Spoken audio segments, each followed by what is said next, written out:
people walk all over you or don't respect you or just take you for granted, or that they don't listen to the words that you say, certainly if you're during a discussion or an argument, that they just dismiss you. If so, this is our video where I want us to explore how you can use your voice, and not only just use it, but have that power and have that self-belief behind you to really believe in your words and to really get your point across in the right way. Even though you may be somebody that enjoys a kind of a conflict-free life, who avoids no drama, you have got to remind yourself that it's about you realising that we don't want people to take you for granted. We don't want you to be that pushover. Now, when you stand up for yourself, it might feel for you, if you're not used to it, as if you're being rude or unkind or selfish or nasty. But actually, it's about you realising and recognising that we are all equal and that you deserve nothing but for people to treat you with kindness and compassion and respect, because that's what we all deserve. That being equal is what we all deserve. Now, don't get me wrong, when it comes to friendships, it might be easier because for the right reasons and without haste, you might be able to cut people out of your life. Don't grab the scissors too quick and just push them away, but you might be able to recognise that they're not the right people for you. However, when it is family, it does make it a little bit more complicated. But here, I've got 5 top tips that can help you build your voice, build your self-belief, and get that kind of your point across in the right way. So, my first top tip is that I need you to think before you speak.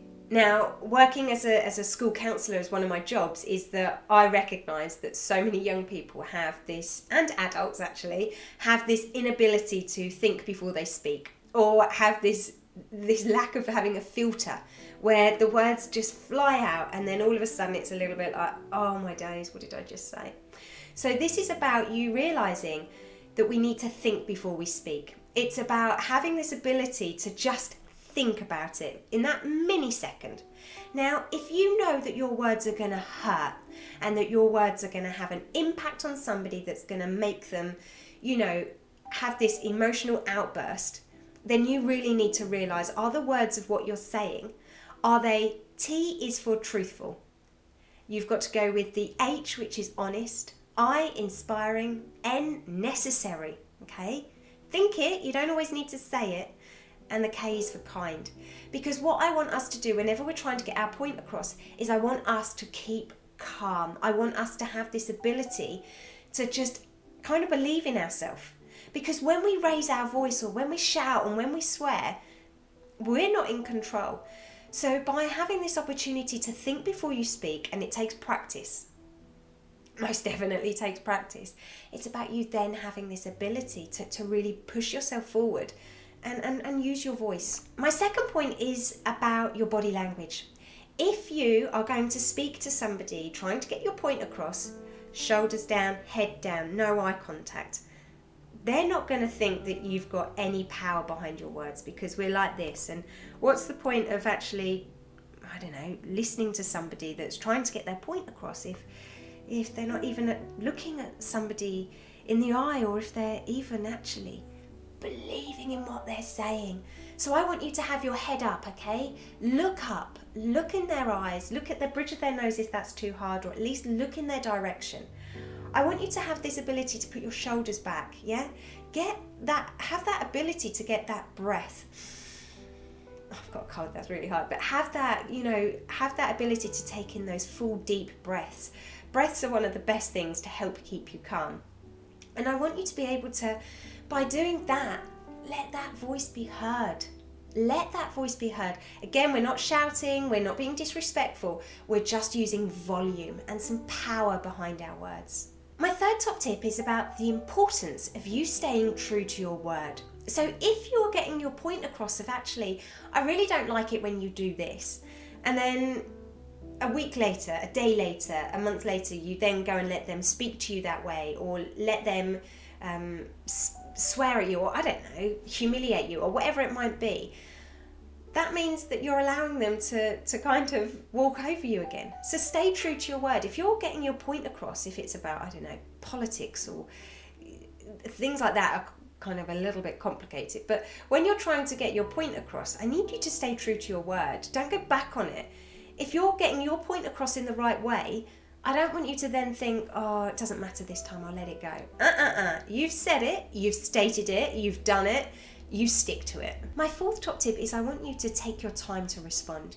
So if we're in an argument or a discussion, or we're really just trying to get our point across in the right way, okay, with a calm voice, without nastiness, without hate or swearing or anger. But to do that, sometimes you need to take time to pause or to breathe or to reflect before you go on. And often, just hear me out here, sometimes we get into such an argument or a debate that actually we forget what was it that started it, or what was my point. So actually, sometimes just taking that time. Now, obviously you can't always walk away from teachers or parents and carers, so sometimes it's about on that spot. And to do that, it's just about taking a breath. But if you can, maybe it might be, can I just go and grab a drink? Or I just need to go to the toilet. Or being brutally honest, look, I just need to gather my thoughts. Give me 5 minutes, give me 2 minutes, give me a minute. But it's about just kind of having that opportunity to speak slowly and clearly, where you can actually add that time to pause before we go guns blazing with our words. My fifth top tip is about reminding yourself of your own self-worth. Now, with that, it's very easy to, like I said earlier, to avoid conflict, or to just say yes, or to put up and shut up, or to just keep quiet. But actually, you are worthy of having your voice and about believing in yourself and getting that point across. Therefore, what I want you to do is I just want you to remind yourself of that.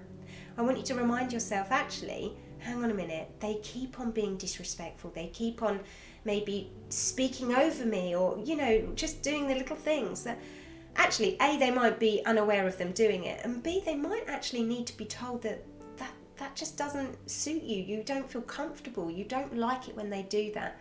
So it's just about you reminding yourself of your boundaries and that actually of your own self-worth.